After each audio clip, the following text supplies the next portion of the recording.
Over the last 4 or 5 years, the Edmonton Public Library has become a national and international leader in the compassionate way that it's dealt with its downtown homeless population.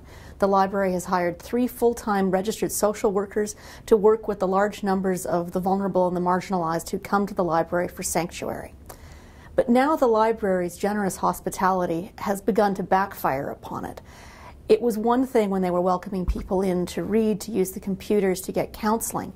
But more and more, the library has become a de facto day shelter where dozens of people come every day to sleep, to camp. Not to just nod off for a little nap over a book, but to spend the whole day sleeping, often because they've been unable to get a good night's sleep at a downtown shelter. The other challenge is that we have no day shelters in Edmonton.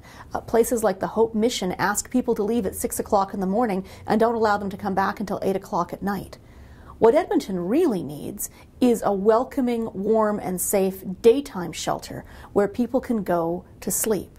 The City of Edmonton says it would like to work towards having a day shelter, but so far they don't have funding for such a facility, and there's no place that's willing to host it. That leaves the library in a difficult situation. It has now imposed a new rule that says people will not be able to sleep for extended periods at the library. People who try to camp out there will be asked to move along.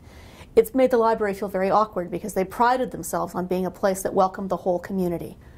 But in a difficult situation, I don't think it's fair to ask the Edmonton Public Library to take on the responsibility of becoming a hostel for the homeless. That's not its role, that's not its responsibility, it's not fair to library staff, and it's not fair to the other library patrons.